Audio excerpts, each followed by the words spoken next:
Hi, I'm Rob Cram, and today we're taking a look at Blizzard Entertainment's massive role-playing action game on console and determine whether this is a must-have game for fans of loot finding and gamers alike.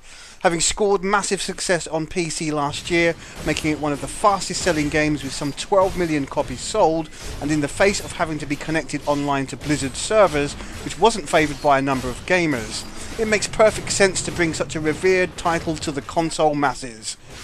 In a nutshell, and this can be applied to playing the game offline solo or with a group of 3 other friends huddled around a single TV or jumping online to find 3 other players, the game throws players into the world of Sanctuary some 20 years after Diablo 2.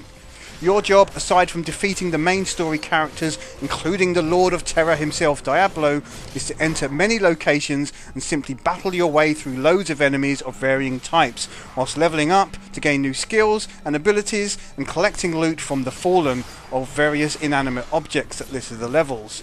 In fact, the desire to gain better equipment becomes as much a focus as completing the story, and even the game itself encourages players to take stock and perhaps replay completed levels to acquire better gear before moving on to new pastures. From the many hours of playing, this is essentially what players will be doing: killing, levelling up and gaining goodies. It's quite simple in its approach and in a way very repetitive, but due to the nature of the game is extremely addictive. Perhaps it's the simplicity which drives the addictive quality of the game. What's neat is that players can choose from one of 6 classes, and rather than stick with just the one for the entire game, can tackle the adventure using each class as and when they see fit.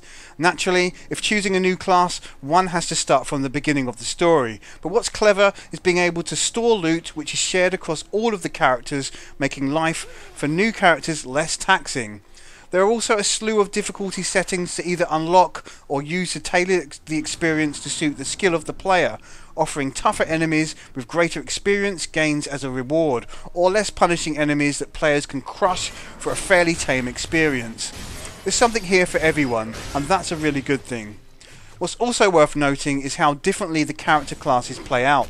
The Barbarian, for example, of which you can choose either a male or female, is great for wading in, swinging axes and swords, and generally getting stuck into the thick of it, whereas the Hunter or Wizard classes are more in tune with using ranged attacks, meaning there's a fair bit of diversity between the classes and how players tackle the onslaught of opponents.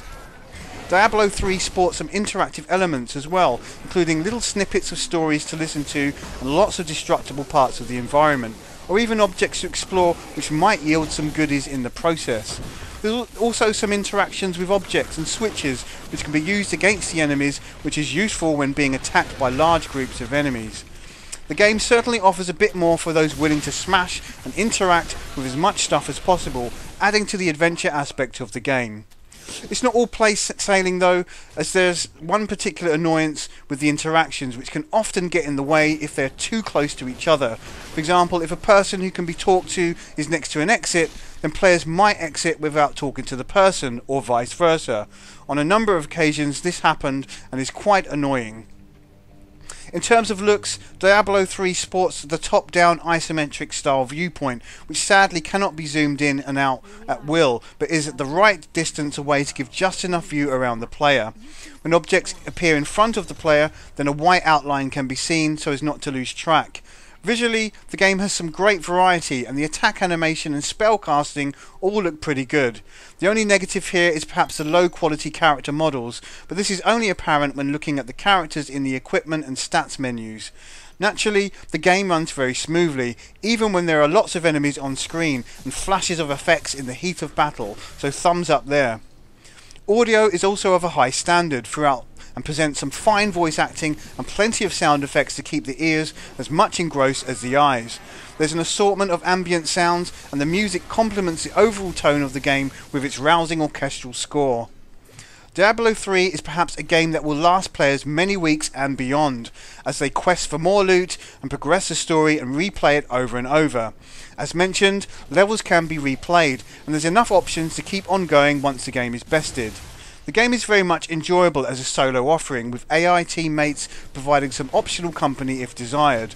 The local and online multiplayer is very much the icing on the cake, and if you've got several gaming friends, then playing on a single screen is a great option to have. It's obvious why Diablo 3 sold so well on the PC, as the game falls right into classic status the moment you realise how big the game is and how many options are available to players.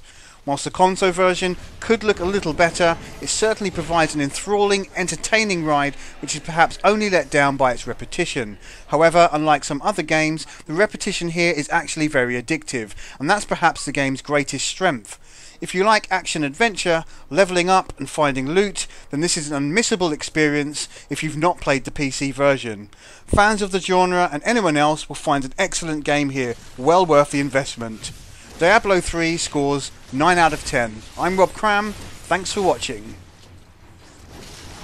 Hi, I'm Rob Cram, and today we're taking a look at Blizzard Entertainment's massive